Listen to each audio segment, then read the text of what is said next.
할렐루야.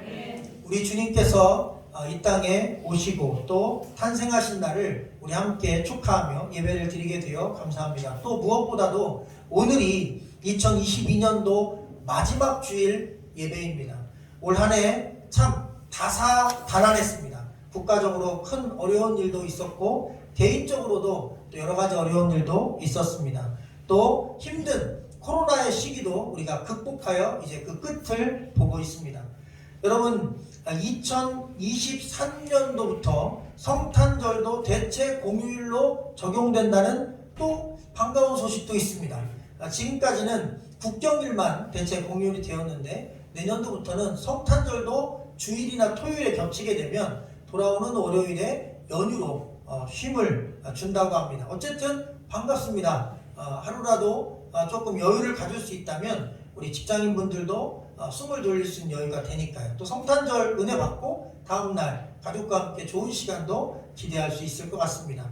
여러분, 오늘 이 성탄 메시지는 마태복음 1장에서 말씀을 정하고 나누기를 원하는데요. 우리가 오늘 읽은 이 18절 말씀에 보면 약혼이라는 단어가 있습니다. 옛날 성경에는 개정되기 전에 정혼이라는 단어를 썼습니다. 그런데 사실 우리나라에서 약혼이라는 말과 오늘 이 마태복음 1장 18절에 있는 약혼이라는 2000년 전 유대인들이 썼던 단어는 의미가 완전히 다릅니다. 여기서 말하는 성경상의 약혼이라는 단어는 원어적인 의미와 그 시대적인 의미로 볼 때 혼인 신고를 한 상태라고 번역해야 맞습니다. 왜냐하면 그때는 혼인 신고를 먼저 하고 다시 말하면 부부가 합법적으로 되고 1년 정도 서로가 가정을 이룰 준비를 합니다. 근데 보통은 그때 남자가 무엇을 하냐면 일단 결혼할 여자가 생겨고 집안끼리 합의가 됐어요. 그러면 약혼, 정혼, 즉 혼인신고를 합니다. 법적으로 부부가 돼요. 근데 그 아내를 데려오지 않아요. 왜냐하면 1년 동안 집을 짓습니다. 우리는 뭐 콘크리트 구조물로 집 짓지만 그때는 거의 목공으로 하니까 1년이면 어느 정도 예쁜 집을 지을 수 있는 거예요. 더군다나 요셉은 목수였습니다. 예수님의 이 땅에서의 아버지 요셉은. 그러니까 자기 손으로 자기 아내와 함께 살, 아이들과 살 집을 직접 목공으로 짓는데 1년이 걸리는 겁니다. 그래서 내가 신혼집을 차릴 수 있는 집을 지었을 때 한 1년쯤 뒤에 준비가 다 됐다 싶을 때 결혼식을 이룹니다. 자, 그래서 오늘 이 18절에 나오는 약혼이라고 하는 것은 이미 부부가 법적으로 됐지만 아직 집을 완공하지 못하여 집이 완공될 때까지 기다리는 그 기간에 라고 볼 수 있습니다. 그런데 끔찍한 일이 벌어진 겁니다. 요셉 입장에서는 자기가 알잖아요. 전혀 동침한 적이 없고 그 결혼식을 해야만 동침을 합법적으로 할 수 있는데 법적인 부부가 됐어도 내가 준비한 집이 없으면 절대로 같이 동침을 하지 않는데 자기와 결혼할 여자인 마리아가 임신했다는 소식을 듣게 된 것입니다. 그러니 여러분, 요셉 입장에서는 이거 정말 충격적인 일 아니겠습니까? 그때 당시 2000년 전에 유대인의 공동체 보면은 첫째, 만약 그런 일이 벌어지면 불의한 여자는 공동체에게 그 불의 사실을 알리고 공개적으로 온 동네 주민들과 가족들이 모여서 돌로 쳐서 그 여자를 죽이는 것이었습니다. 여러분, 이게 얼마나 무서운 사항입니까? 그런 잘못은 남편을 두고 딴 남자와 아기를 가졌다 그럼 죽이는 거예요. 두 번째, 만약 그게 너무 잔인하여 못하겠다 싶으면 이혼 증서를 써주고 합법적인 부부가 되었지만 이런 이유로 부부가 됨을 파기합니다 해서 이혼할 수 있는 사유가 되었던 것입니다. 부정한 일이 있을 때 이혼할 수 있었어요. 그런데 그렇게 이혼해서 버려진 여자는 다시 결혼하는 게 어려웠습니다. 왜? 사회적으로 이미 죽은 사람이었습니다. 대부분 길거리 여자가 되어 몸을 팔며 죽을 때까지 그렇게 더러운 인생의 삶을 살다가 비참하게 죽어갔다는 것입니다. 자, 이제 마리아에게 있어서 선택은 없습니다. 마리아는 하나님의 뜻에 따라 성령의 역사로 아이를 가진 것 마리아는 압니다. 불의한 일 한 적이 없어요. 그러나 요셉은 몰라요. 남편 될 사람도 모르고 동네 사람도 모르고 그거를 얘기해도 아무도 믿어줄 사람이 없습니다. 여러분, 2000년 전에 누가 믿겠습니까? 지금은 과학적으로 방법은 있잖아요. 결혼 안 해도 시험관 아기로 얼마든지 그냥 싱글 맘이 되어서 아이를 키우기도 하고 낳기도 합니다. 그런 은행 같은 게 있잖아요. 자, 그런데 2000년 전에는 그럴 수 있는 방법도 없고 과학적인 그런 일도 일어나지 않았습니다. 그래서 절대로 사람들은 믿어주지 않아요. 분명히 부정한 짓을 했다고 믿을 겁니다. 말해도 소용없어요. 자, 이제 요셉에게 결정권이 있는 겁니다. 요셉은 아직 하나님의 음성을 못 들었습니다. 그리고 자기 결혼할 사람이 임신했다는 소식만 들었습니다. 그 충격 앞에서 참으로 놀라운 사실은 여러분 20절 말씀 아까 우리가 읽었죠? 거기 보면 요셉이 생각을 했다는 겁니다. 그런데 저는 거기 단어 하나 더 붙이고 있습니다. 요셉이 깊이 생각한 겁니다. 가만히 생각해 봤어요. 자, 그래서 이 요셉의 이 생각하는 장면을 제가 사자성어로 한번 정확하게 표현해 보면 역지사지입니다. 다시 말하면 마리아의 입장이 되어서 요셉이 역지사지로 생각하는 거예요. 마리아가 내가 만약 마리아를 버리면, 내 결혼할 이 여자를 버리면, 부정하자고 버리면 첫째 돌 맞아 죽겠지? 그럼 안 되지 않겠나? 둘째 이혼 정서를 써주면 그가 이혼녀가 되겠지? 그것도 좀 그렇지 않겠나? 그거 외에 조금 더 마리아에게 나은 방법은 없을까? 공동체에서 죽지 않고 몸을 판 여자가 되지 않고 지탄받지 않고 이걸 어떻게 해결할 수 없을까? 그가 생각한 방법이 아무에게도 소문내지 않고 자기가 결혼할 여자가 싫어져서 이 결혼을 파기한다는 쪽으로 방향을 잡은 거예요. 성경 말씀 보면 조용히 끝내고자 했다고 했어요. 그 얘기는 뭐냐면 그 당시 남편은 좀 지금은 이게 남녀 평등이라 다르지만 그 당시는 무조건 남자 중심이라서 남자가 싫어지면 여자를 버릴 수 있었습니다. 그럴 경우에 그 버려진 여자는 지탄의 대상은 되지 않아요. 오히려 위로의 대상이 됩니다. 남편이 참 나쁜 사람이라 어떻게 결혼할 여자를 뭐 자기 멋대로 이렇게 버리지? 뭐 자격은 있고 방법은 있지만 그렇다고 해도 그렇게 하면 오히려 남자가 조금 욕을 먹어요. 자, 문제되진 않아요. 법적으로 그게 되니까. 자, 그래서 요셉은 자기가 뒤집어 쓰고 갈 요량이었습니다. 뭐 애기 문제는 그 다음에 마리아가 알아서 몰래 숨어서 낳고 뭐 어디 입양을 보내든 그건 그쪽 집안에서 은밀한 중에 어디 친척집이라도 보내서 해결을 봐야 되는 문제예요. 어쨌든 마리아를 살리고 싶었습니다. 자, 역지사지의 마음을 가졌어요. 여러분, 마리아와 요셉 두 사람은 성경이 평가하기로 오늘 본문에 의로운 사람이라고 했습니다. 여러분, 이 의로운 사람은 옳고 그름을 따지는 사람이란 뜻이 아닙니다. 하나님과의 관계가 바른 사람이란 뜻입니다. 성경적으로 하나님이 우선순위가 되는 사람이라는 것입니다. 자, 그럼 하나님이 우선순위 된다는 것은 무슨 의미일까요? 여러분, 이 예수 그리스도를 믿고 신앙을 갖는다는 것, 그리스도인이 된다는 것은 하나님의 뜻이 우선순위가 되는 것입니다. 자, 그게 어떻게 가능하냐? 바로 내 이웃을 내 몸처럼 사랑하라 하신 말씀이 요셉에게 우선순위가 된 것입니다. 그래서 누구보다도 사랑하고 아끼고 내가 일평생 같이 살아야 될 마리아인데 그가 임신했을지라도 분노 대신 역지사지로 그를 사랑한 것입니다. 용서한 것입니다. 덮어주기로 한 것입니다. 바로 그 생각을 하고 있을 때 주의 신이 그의 꿈속에 나타나서 요셉아, 두려워하지 마라. 부정한 짓을 한 게 아니라 하나님의 신이, 하나님의 영이, 성령이 직접 개입해서 아이를 갖게 한 것이다. 그러니 너희 아내 마리아 데려오는 걸 겁내지 마라. 할렐루야. 여러분, 하나님의 뜻을 그가 깨닫고 즉시 순종했습니다. 인간적으로 이해하려고 하지 않았습니다. 여러분, 성경 말씀은 이해해서 답이 안 나와요. 천지창조가 이해됩니까? 여러분, 죽은 자가 살아나는 게 이해됩니까? 죽음 이후에 영생이 있다면 여러분 이해하십니까? 그리고 천국과 지옥이 있다는 걸 머릿속으로 생각은 할 수 있지만 그게 이해가 됩니까? 경험하지 않은 세계를 인간이 어떻게 이해합니까? 과학적으로 증명되지 않는 상황을 어떻게 이해합니까? 비과학적이고 비현실적이고 우리가 생각할 때 비이성적인 것을 어떻게 이해합니까? 성경은 이해를 강요하지 않습니다. 성경은 그래서 믿음의 책인 것입니다. 할렐루야. 이해를 뛰어넘는 믿음을 가지라는 것입니다. 과학을 뛰어넘는 신앙을 가지라는 것입니다. 하나님이 전능하시다라는 한 가지 전제만 가지면 그 전제 안에서 여러분 모든 것은 아무것도 불가능한 게 없는 것입니다. 할렐루야. 하나님이 전능하신데 처녀가 잉태할 수 있죠. 하나님이 전능하신데 흙이 인간 될 수 있죠. 하나님이 전능하신데 딱 하루 만에 태양이 만들어지고 딱 하루 만에 우주의 수백 억만 개의 여러분 별들이 하루 만에 만들어지죠. 누가 그러더라고요. 아니, 인간을 하루 만에 만들었다는 건 조금 이해가 되는데 상식적으로 사람도 뭐 작품 하나 만드는데 하늘에 있는 저 어마어마한 수천억 개 셀 수도 없는 그 어마어마한 사이즈의 별을 어떻게 하루에 만드냐고. 그 전능이란 단어를 이해 못해서 그래요. 여러분, 전능은 사람 하나 만드는데도 시간이 안 걸리지만 사람을 1억 명, 1000억 명, 뭐 몇억 명 만드는데도 시간이 똑같이 안 걸립니다. 왜? 전능하니까요.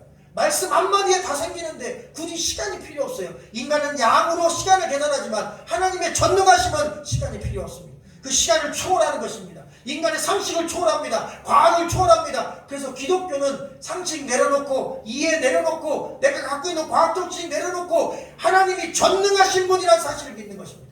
그럴 때 우리의 신앙은 견고한 것입니다. 오늘 말씀도 이해가 되고 오늘 말씀도 다 여러분 우리가 과학적으로 증명이 안 돼도 전부 다 흡수가 될 수 있습니다. 바로 그 요셉과 마리아의 그 아름답고 의로운 하나님과의 관계를 가진 두 사람 사이에서 예수 그리스도가 태어나셨습니다. 자, 18절 말씀을 같이 한번 읽어볼까요? 여러분의 음성으로 18절 시작. 예수 그리스도를 낳으시는 이러하니라. 그의 어머니 마리아가 요셉과 약혼하고 공부하기 전에 성령으로 잉태된 것이 나타나니. 아멘. 여기서 가장 중요한 핵심 단어가 성령으로 잉태됐다라는 뜻입니다. 여러분 이게 이 성령이라는 단어가 구약 성경의 가장 첫 장의 1장 2절에 나타나는데 이 1장 2절에는 하나님의 신이 수면 위에 운행하시더라 그렇게 되어 있어요. 1절은 태초에 하나님 천지를 창조하셨고 2절은 하나님의 신이 수면 위에 운행하셨다 했는데 그 하나님의 신이라는 단어가 루아흐라는 단어인데 이것이 신약 성경에 오늘 우리가 읽은 이 성령이라는 단어와 동일한 단어입니다. 자, 여러분 창세기 1장에 나타나는 하나님 그리고 이 하나님의 신 바로 성령님 그분은 천지를 창조하신 분입니다. 할렐루야. 그 천지 창조를 하나님과 성령님과 그 아들 예수님이 함께 삼위일체 하나님이 하셨는데 그 천지를 창조하신 하나님인 성령께서 마리아의 몸에 새로운 생명을 넣어주셨다는 것입니다. 그래서 마리아가 임신을 하게 되었다는 것입니다. 여러분 천지를 창조하신 분이 하나님이라고 믿으면 마리아의 몸 안에 아이 하나를 창조하는 일은 아무것도 아닌 것입니다. 할 수 있는 것입니다. 지금 과학도 하지 않습니까? 남자의 정자를 여자의 태아에 넣어서 얼마든지 배양을 할 수 있지 않습니까? 이미 과학적인 기술로도 하지 않습니까? 하나님이 인간을 창조하셨는데 못할 일이 뭐가 있겠습니까? 자, 그래서 기독교 신앙의 출발은 이 성령으로 인간이 잉태될 수 있다는 사실을 믿는 것입니다. 예수님이 남편, 즉 남자를 통하지 않고 하나님의 시로 하나님의 계획으로 하나님의 능력으로 직접 태어났다는 사실을 믿는 것입니다. 바로 이것은 천지창조가 하나님의 손길로 이루어진 것이라는 것을 믿는 것과 그리고 이 동정녀 탄생을 믿는 것은 동일한 것입니다. 창조주 하나님을 믿는 것입니다. 자, 21절을 우리 같이 한번 읽어볼까요? 시작. 아들을 낳으리니 이름을 예수라 하라. 이는 그가 자기 백성을 그들의 죄에서 구원할 자이심이라 하니라. 아멘. 예수는 구약에서 여호수아라는 사람과 같은 이름입니다. 구약에서는 이 예수를 여호수아라고 부르고 그리고 신약에서는 헬라어에서는 예수 이 예수인데 한글로 하다 보니까 이 예를 붙여서 예수 이렇게 한 겁니다. 자, 어쨌든 예수와 여호수아는 같은 말입니다. 그리고 뜻도 같습니다. 뭐냐면 여호와는 구원이시다. 한번 따라해볼까요? 여호와는 구원이시다. 여러분 성경 인물은 이름의 뜻이 사명이었습니다. 예수님의 이름의 뜻이 여호와는 구원이시다 라는 뜻입니다. 예수님의 사명이 바로 거기에 들어있습니다. 바로 여호와의 구원을 이루기 위해서 이 땅에 오신 겁니다. 자, 그럼 무엇으로부터 구원할까? 오늘 말씀 보니까 죄로부터 우리를 구원하기 위해서 이 땅에 오신 하나님이라는 것입니다. 여러분 예수님은 저 여러분을 죄에서 구원하기 위해서 이 땅에 오셨습니다. 마태복음 20장 말씀에 보면 인자가 온 것은 자기 목숨을 많은 사람의 대속물로 주려 함이니라 라고 말씀하셨습니다. 예수님이 우리의 죄를 위해서 죄값을 대신 치르기 위해서 오셔서 여러분 죄값이 사망인데 우리를 대신해서 사망당하셨습니다. 죽음을 당하셨습니다. 십자가에서 죽으셨습니다. 그래서 우리가 죽어야 될 죄를 대신 짊어지고 가셨기 때문에 누구든지 주의 이름을 부르는 자가 구원을 얻는 것입니다. 아멘. 여러분 이 땅의 종교는 수천만 가지가 됩니다. 신도 수천만 가지입니다. 그러나 죄를 해결하는 종교, 죄를 해결하는 신은 예수 그리스도밖에 없습니다. 아멘. 죄가 해결돼야 천국 갑니다. 죄가 해결돼야 지옥 가지 않습니다. 죄가 해결돼야 영생을 누립니다. 죄 사함 없이 착한 일 아무리 많이 해도 구원에 이르지 못합니다. 오직 우리 주 예수 그리스도 그분만이 우리의 죄를 해결하신 분임을 믿으시기를 주의 이름으로 간절히 축원합니다. 시편 90편에 보니까 우리의 인생을 이렇게 평가했습니다. 우리의 연수가 70이요 강건하면 80이라도 그 연수의 자랑은 수고와 슬픔뿐이요 신속기간이 우리가 날아가나이다. 누가 그러더라고요. 50이 되면 시속 50으로 인생이 날아가고 60이 되면 시속 60으로 날아가고 70이 되면 시속 70으로 날아가고. 근데 틀린 말씀이 아니에요. 제가 뭐 20, 30대에는 못 느꼈는데 나이가 조금씩 들어가면서 아니 더 빨라지는 거예요. 아마 여기 저보다 더 연세 높으신 어른들 계신데 뭐 돌아보면 그렇죠. 60년이 언제 이렇게 지나갔을까? 여러분 50몇 년, 70년 언제 지나갔을까? 후딱 지나갑니다. 여러분 정말 빨리빨리 지나갑니다. 저도 결혼한 지 엊그제 같은데 벌써 한 이제 20년 차 가까이 되지 않습니까? 그러니까 이게 세월이라는 게 얼마나 빨리 지나가는지 성경에서 날아간다고 했습니다. 여러분 세월이 날아간답니다. 그렇게 비행기처럼 신속히 날아가요. 그러니 우리 인생이 얼마나 짧아요. 인생을 살아가는 동안 그런데 그 인생에 대하여 시편은 수고와 슬픔뿐이라는 것입니다. 잠시 기쁨이 있지만 슬픈 일이 많고 잠시 즐거움이 있지만 고단한 일이 많아서 인생은 수고와 슬픔뿐이요 신속히 날아간다. 70년 80년 살아도 참 그렇다. 여러분 성경에서는 인간의 운명을 완전한 비극으로 봅니다. 왜냐하면 인간의 끝은 죽음이요 죽음의 끝은 심판이요 심판의 끝은 지옥이요 지옥의 끝은 영원한 형벌이라는 것입니다. 인간은 잘해야 70년 80년 길어야 90년 살지만 그 짧은 90년 수고하고 또 슬프고 또 짧게 행복하고 그 다음 길게 고통받다가 결국 날아가는 세월 속에 인생이 끝나는데 그것으로 끝나는 게 아니라는 것입니다. 더 큰 어려움이 있다는 거예요. 진짜 불행이 기다린다는 거예요. 여러분 인생에서 당한 어려움은 아무것도 아니래요. 여러분 불지옥이 기다린답니다. 우리에게 영원한 지옥이 기다린답니다. 그래서 그 영원한 지옥, 영원한 형벌을 면할 유일한 방법을 우리 주님이 우리에게 주신 것입니다. 그게 바로 성탄인 것입니다. 할렐루야. 여러분 성탄은 그래서 우리에게 구원의 날입니다. 여러분 성탄은 우리에게 있어서 행복의 날입니다. 성탄은 기쁨의 날입니다. 성탄은 영광의 날입니다. 성탄은 하나님이 우리에게 베풀어 주신 인류 역사상 최고의 축복의 날인 것입니다. 진짜 행복이 무엇일까? 예수 믿고 죄사함 받는 것이다. 진짜 행복이 무엇일까? 진짜 축복이 무엇일까? 천국 가고 영생하는 것이다. 이 땅에서 잠시 얻는 그 모든 것들은 신속히 지나가니 그 지나가는 신속한 것 때문에 우리가 잠깐 즐거울 수 있지만 결국 인간의 끝은 죽음이라고 했습니다. 그리고 그 뒤에는 심판이 있다고 했습니다. 그러니 이 땅에 살아가는 이 날아가는 7, 80년 세월 동안 성탄의 믿음이 우리 안에 꼭 있어야 됨을 믿으시길 바랍니다. 여러분 주님 나라 갈 때까지 결코 이 성탄의 믿음을 놓치지 말기를 주의 이름으로 간절히 축원합니다. 예수님 믿어야 삽니다. 예수님 믿어야 죄사함 받습니다. 예수님 믿어야 구원 받습니다. 예수님 믿어야 지옥 형벌을 면합니다. 예수님 믿어야 마귀를 이깁니다. 그러니 그 누구보다도 예수 그리스도만을 전적으로 의지하는 우리 모든 성도들 되시기를 주의 이름으로 축원합니다. 자 21절 말씀 우리 한 번 더 읽어볼까요? 21절 여러분의 음성으로 준비되셨죠? 시작. 아들을 낳으리니 이름을 예수라 하라. 이는 그가 자기 백성을 그들의 죄에서 구원할 자이시라 하니라. 아멘. 여러분 세상에 가장 귀한 이름이 있다면 예수 그리스도이십니다. 그분의 이름의 뜻이 오늘 21절에 있어서 한 번 더 읽어봤습니다. 자기 백성을 그들의 죄에서 구원할 자이십니다. 여러분 이 선언은 이 땅에 있는 모든 종교가 어느 종교도 하는 종교가 없습니다. 죄사함을 선언하는 종교가 없어요. 축복을 선언하는 종교 있습니다. 영생을 선언하는 종교도 있어요. 우리 종교를 믿으면 영생을 얻고 극락을 가고 천국을 가고 뭐 좋은 나라에서 영원히 산다 이런 거 다 있어요. 그런데 죄사함의 종교가 없네요.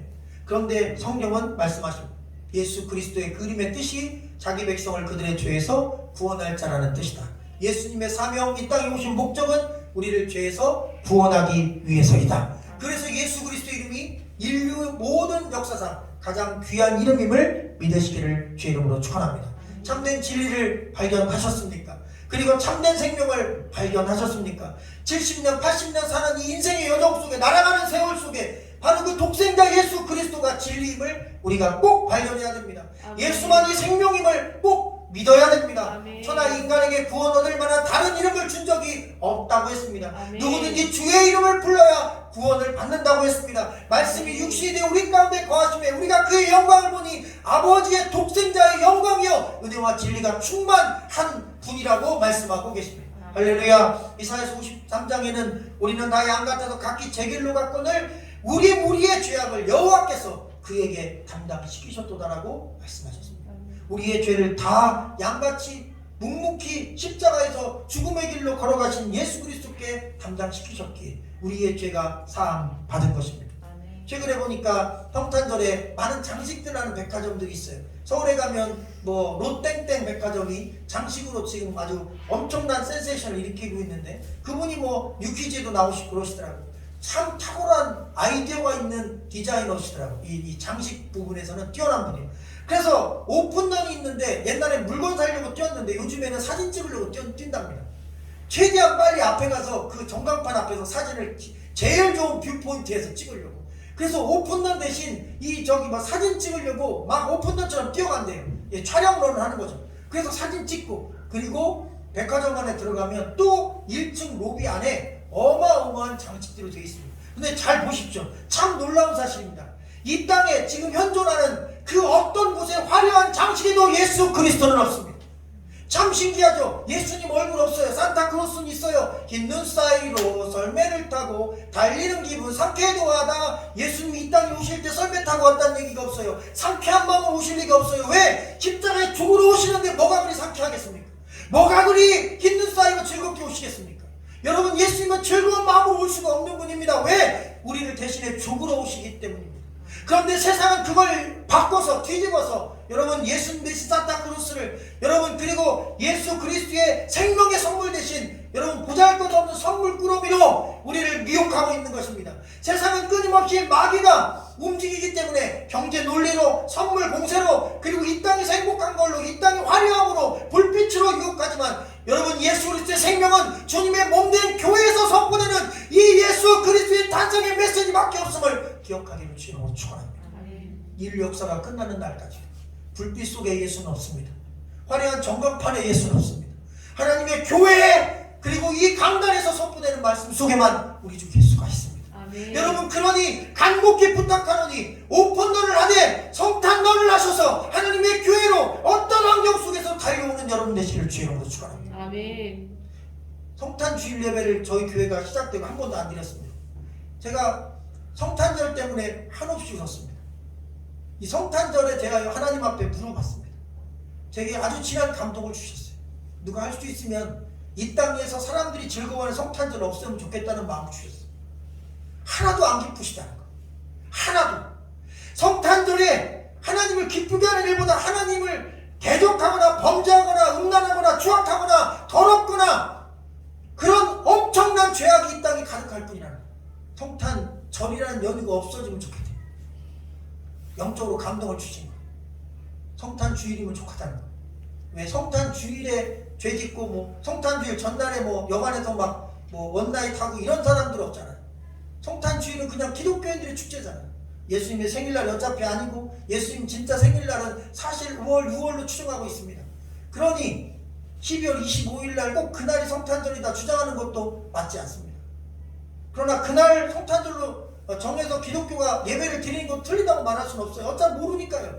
그러나 의미론적으로 보면, 주님의 심정을 살피면 성탄절이 오히려 주님의 가슴을 찢는 날이다. 예수 없는 그냥 인간적인 축제와 연말연시 행사에 불과한 거죠. 그래서 교회가 이 성탄절을 다시 되찾아야 됩니다. 산타크로스를 교회에서 내쫓아야 됩니다. 할렐루야. 할렐루야. 여러분, 성탄절은 예수 그리스도의 이름을 우리가 가슴에 품는 날입니다. 성탄절은 예수 그리스도의 이름이 바로 나의 유일한 구원의 소망임을 마음으로 다시 회복하는 날입니다. 그러니 이 근본 진리 안에 우리를 여러분 깊이 가두시기를 주의 이름으로 간절히 축원합니다. 아멘. 자, 23절 말씀 같이 한번 읽어볼까요? 시작. 끝입니다. 시작. 보라, 처녀가 잉태하여 아이를 낳을 것이요 그의 이름은 임마누엘이라 하리라 하셨으니 이를 번역한즉 하나님의 이리와 함께 계신다 합니다. 아멘. 왜 처녀가 잉태해야 될까요? 사실 여러분, 이 처녀라는 단어는 번역상 오기입니다. 왜냐하면 구약 성경에 원래 이 말씀이 이사야서의 말씀이 있는데, 이 말씀에는 젊은 여자가 잉태하여 라고 번역해야 맞는 히브리어 젊은 여자가 써 있습니다. 여러분, 젊은 여자와 처녀는 다릅니다. 젊은 여자 중에 처녀 아닌 사람이 있어요. 처녀 중에 젊은 여자가 있고 처녀 중에 젊지 않은 사람이 있어요. 이해가 되시죠? 골드미스는 처녀가 아니지만 여러분 젊은 여자일 수고 젊은 여자가 또 역시 처녀가 아닐 수 있어요. 그러니 이 젊은 여자라는 단어와 처녀라는 단어는 달라요. 처녀는 연령이 따로 없어요. 그러나 젊은 여자는 그냥 젊은 여자인 거예요. 나이가 뭐 70대인데 젊은 여자라고 안 하잖아요. 그러니까 20, 30대 정도 사람을 젊은 여자라고. 그런데 구약 성경은 젊은 여자가 잉태했다고 되어 있어요. 그런데 이것이 헬라어 성경 70인역으로 바뀌면서 그 보편적인 세상 사람들이 읽는 성경으로 바뀌면서 성경학자들이 이 단어를 처녀라는 단어를 선택했었어요. 그때도 헬라어에 젊은 여자라는 단어가 있었어요. 왜 그랬을까요? 좀 더 명확히 하려고 했어요. 좀 더 구체화시킨 겁니다. 결혼 안 한 여자 중에 젊은 여자인데 그 마리아가 임신했다는 것입니다. 그러니까 이것을 정확히 하는 것입니다. 어쨌든 젊은 여자인데 결혼한 적이 없고 남자를 모르는 사람이에요. 자, 그러면 왜 처녀가 잉태를 해야 될까? 이유는 창세기로 돌아갑니다. 창세기 3장 이후에 보면 인류가 타락합니다. 따서 먹지 말라는 열매를 따서 먹고 아담과 하와가 타락합니다. 그 타락하는 과정에 하나님 말씀에 불순종하며 죄가 들어옵니다. 마귀가 틈탑니다. 사망이 임합니다. 심판이 이루어집니다. 그래서 인류는 멸망하게 되었습니다. 그래서 아담의 혈통은 그 원죄가 유전되면서 여러분 인간은 죄에서 자유로울 수 없는 죄성을 가진 존재가 되었습니다. 만약 아담의 혈통에서 남자와 여자가 결혼해서 아이가 태어났는데 그 사람이 우리의 죄를 위해서 죽어야 한다면 그 사람은 죽을 수 없습니다. 왜? 그 사람에게도 죄가 있습니다. 우리의 죄를 대신해서 누군가 대타로 죽어야 된다면 그 사람은 죄가 없어야 됩니다. 그러면 아담의 혈통으로 육체적으로 나서는 안 됩니다. 남자의 아들로 나오면 안 됩니다. 여자의 아들로 나와야 됩니다. 그래서 여러분 창세기 3장에 여자의 후손이 내 머리를 상하게 할 것이다. 마귀 뱀에게 말한 것입니다. 그 여자의 후손이 예수 그리스도인 것입니다. 예수님은 남자의 후손이 아닙니다. 김씨, 이씨, 박씨, 최씨, 다니엘 이런 사람들의 자녀가 아닙니다. 여자 마리아의 후손입니다. 마리아는 몸을 빌려줬을 뿐입니다. 마리아 안에 들어간 씨는 남자의 씨가 아니라 하나님이 직접 주신 영적인 씨였던 것입니다. 죄가 없는 씨였던 것입니다. 죄가 없는 혈통, 그리스도의 혈통, 하나님의 혈통이었던 것입니다. 그 하나님의 완전한 혈통이 우리를 죄에서 구원한 것입니다. 그래서 처녀가 잉태해야 되는 것이었습니다. 그 말씀이신 예수님이 육신되어 우리 가운데 오셔서 하나님 아버지의 독생하신 아들이신 그분이 이 땅에 나신 날이 성탄절입니다. 예수님이 승천하면서 말씀하셨습니다. 내가 세상 끝날까지 너희와 함께 하겠다. 바로 이것이 오늘 말씀에 나오는 임마누엘의 뜻입니다. 하나님이 우리와 함께 하십니다. 한번 따라볼까요? 임마누엘. 하나님이 우리와 함께 하십니다. 여러분 하늘에 계신 영적인 존재가 인간의 몸을 입고 이 땅에 오셨어요. 저는 말씀을 묵상하고 들으며 한 가지 놀라운 사실을 깨달았어요. 끝으로 나누고 기도하고 마칠 겁니다. 여러분 예수님이 마구간에서 태어나셨잖아요. 우리는 탄생하신 아기 예수님을 보았죠. 그러나 오늘 성경 말씀에 잉태했다는 이 말씀 속에는 여러분 배아 상태, 아주 처음에 막 임신했을 때의 상태, 그때 우리 지금은 이제 이게 사진을 찍으면 나오잖아요. 점입니다. 그래서 저는 다시 한번 이 말씀을 다시 해석해 보면 탄생하셨을 때는 아기로 탄생하셨지만 잉태했을 때 예수 그리스도는 지상에서 눈에도 띄지 않고 특별한 기계로 지금 현재 기술로 봐야 되는 점으로 오신 것입니다. 눈에 띄지도 않는 점으로. 천지를 창조하신 그 크신 하나님이 일개 점 따위로 오신 겁니다. 우리를 구원하기 위해, 우리를 살리기 위해 그렇게 작아지신 거예요. 아주 작은 소수점처럼 여자의 몸에 탁 하고 하나 찍히신 거예요. 여러분 그렇게 낮아질 수가 없어요. 하나님 뭐가 그렇게 아쉬워서 그 점으로까지 작아져서 우리를 위해 오셨을까? 하나님 뭐가 그렇게 아쉬워서 마구간에, 인간도 태어날 때 마구간에 눕지 않고 편안한 침대에 눕고 따뜻한 방에도 태어나는데 왜 마구간에서, 온돌도 안 되는 그 차가운 마구간에서 그렇게 태어났을까? 왜 부잣집에 살지 못하고 가난한 목수의 아들로 사셨을까? 왜 아버지가 일찍 죽어서 어머니와 아이들, 동생들을 돌보며 30년간 사셨을까? 왜 3년간 고생하고 복음 전하고 그 끝이 십자가였을까? 왜 처절한 고통 6시간 받으시고 피 흘려 죽으셨을까? 뭐가 그리 아쉬워서? 도대체 인간적인 생각으로는 이해가 되지 않는데 하나님께서 우리에게 이미 그 사랑을 베풀어 주셨어요. 우리를 구원하기 위하여, 천국에서 영원히 함께 살기 위해. 그래서 누구든지 그 예수 이름을 부르면 구원받는다는데, 사람들은 백화점 오픈런은 뛰어도 성탄런은 뛰고 교회로 달려오지 않은 가슴이 찢어질 따름입니다. 그러나 분명히 알아야 됩니다. 선택에 대한 책임은 자기에게 있는 것입니다. 영생의 길로 가면 영생할 것이요, 멸망하는 길로 가면 멸망할 것입니다. 주께서 말씀하셨습니다. 멸망으로 가는 길은 넓고 그 길이 편안하여 찾는 이가 많지만 구원의 길은 좁고 협착하여 찾는 이가 적으니라. 그러니 너희는 좁은 길로 가라고 하셨습니다. 할렐루야. 그게 믿음의 길이요, 예배의 길이요, 교회 가는 길이요, 여러분 신앙의 길이요, 성탄의 길입니다. 예수님은 가장 좁은 길, 여자의 몸속, 그것도 처음으로 이 땅에 오셔서 우리를 구원하셨습니다. 우리도 그 예수 믿는 작은 길을 통하여 하나님 나라 가시라는, 그리고 영원토록 우리와 함께 하시는 임마누엘 하나님을 의지하고 가시라는 하나님의 말씀이었습니다. 기도하겠습니다. 살아계신 아버지 하나님, 주 예수 그리스도께서 이 땅에 오심을 간절히 바라고 소망하며 또한 그 예수 그리스도를 믿고 또 신앙하는 믿음을 갖고자 우리 모든 성도들이 이곳에 모였습니다. 세상 사람들은 화려한 불빛 속에 예수 없는 성탄을 자기들끼리 자축하며 선물을 기대하고 서로의 만남을 통해 수많은 죄악들을 조장하며 예수 없는 최악의 그리고 마귀의 성탄절을 보내지만 우리는 하나님의 교회로 영적인 성탄론을 합니다. 오늘도 눈길을 뚫고 성탄 예배에 달려온 성도들을 주여 기쁘게 받아 주시옵소서. 오직 예수 그리스도께서 나의 구원자임을 믿음으로 고백하게 하여 주옵소서.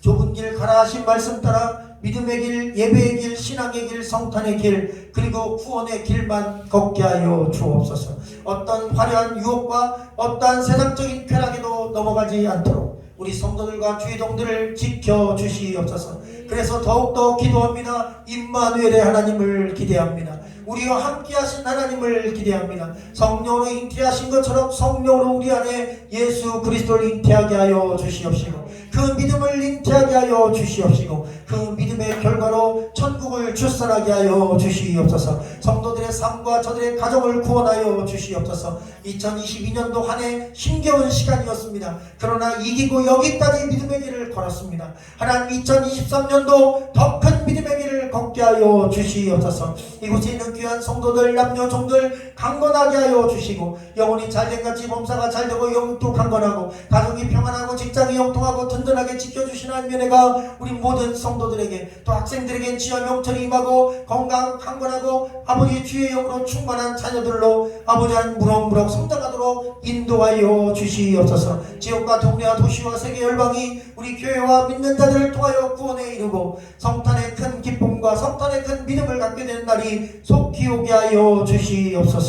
올 한 해 함께 하시고 믿음의 길 걷게 하시고 지켜주신 주님께 감사하고 새로운 한 해도 주님께 의탁하오며 지금은 우리 주 예수 그리스도의 은혜와 하나님 아버지의 극진하신 사랑하심과 성령의 교통 인도하사 임마누엘 하시고 우리와 함께 하시고 우리를 지켜주시고 동행하신 하나님의 그 크신 은혜가 성탄의 축복이 우리 모든 성도들의 삶과 가정과 직장과 생업도 위에 영원 무궁토록 함께 하옵시기를 우리 주 예수 그리스도 이름으로 간절히 축원하옵나이다. 아멘.